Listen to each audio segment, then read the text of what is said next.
La région Grand Est est une région importante au niveau de SNCF Réseau pour le fret ferroviaire, puisqu'on a 30% des trafics qui sont réalisés sur la région qui sont des trafics de fret. En région Grand Est, nous avons 2 corridors de fret internationaux qui traversent la région et qui développent une activité importante.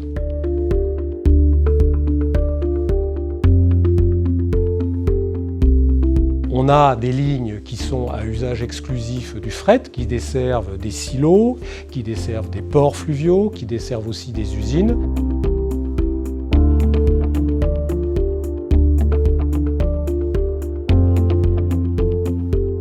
Nous développons avec les partenaires financiers, qu'ils soient les collectivités territoriales ou bien les chargeurs, des plans de financement pour permettre la pérennité de ces lignes.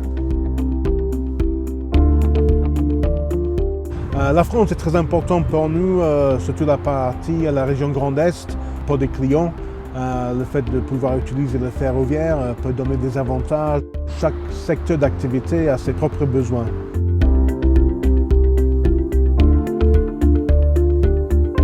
De par nature, notre zone de chalandise est très proche de nos sites. De ce fait, pour nous, le rail est stratégique parce qu'il nous permet de nous projeter hors de nos frontières, hors de nos marchés régionaux et d'atteindre des marchés comme le Grand Paris. Pour nous, le train est vital. Il a un enjeu économique énorme. Le coût par rapport au camion est quasiment divisé de moitié. C'est une massification.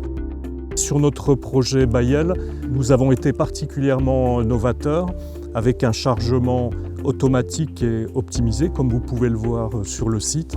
Nous avons également des projets de digitalisation. Très prochainement, notre flotte sera équipée de capteurs qui nous permettront de géolocaliser nos wagons, anticiper les aléas, anticiper les opérations de chargement, de déchargement, et également optimiser notre flotte de wagons.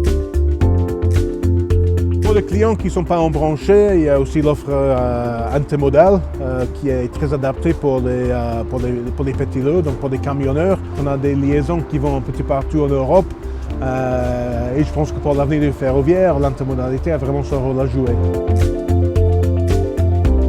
Le premier axe, c'est bien sûr le travail au niveau des sillons. Les équipes de la direction territoriale sont au service des entreprises de fret et aussi des chargeurs pour mettre des plans de transport efficaces tout au long de l'année et aussi parfois sur des périodes qui sont plus difficiles comme les périodes d'été où nous avons réadapté les plans de transport en coordination avec les chargeurs et les entreprises ferroviaires pour que les trains puissent circuler selon des horaires les plus fiables possibles. Les ports fluviaux sont aujourd'hui des plateformes trimodales. Nous travaillons avec eux pour développer leur hinterland, pour leur permettre aussi d'être connectés aux ports maritimes. L'intermodalité, c'est l'essence même d'une plateforme portuaire. Et le conteneur est l'outil idéal pour faire de la multimodalité, pour passer facilement d'un mode de transport à un autre. On peut, en moins de 24 heures, acheminer un conteneur par train à Anvers ou Rotterdam et en moins de 48 heures par la barge. Le fret ferroviaire nous permet d'être connectés aux grands ports maritimes français, parce qu'il n'y a pas de voie d'eau entre ces différents ports.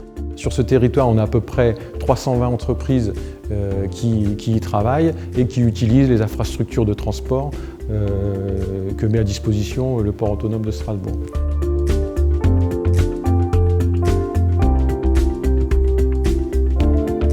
On a à peu près la moitié qui correspondent au trafic conteneur et l'autre moitié correspond à des marchandises en vrac, notamment les produits pétroliers, les céréales ou l'acier par exemple. Aujourd'hui d'ailleurs, nous avons des entreprises de fret qui s'installent en région Grand Est pour développer leur trafic. Je pense à une entreprise qui s'est installée sur la région, qui crée 30 emplois pour les trafics régionaux et internationaux qui passeront par la région Grand Est.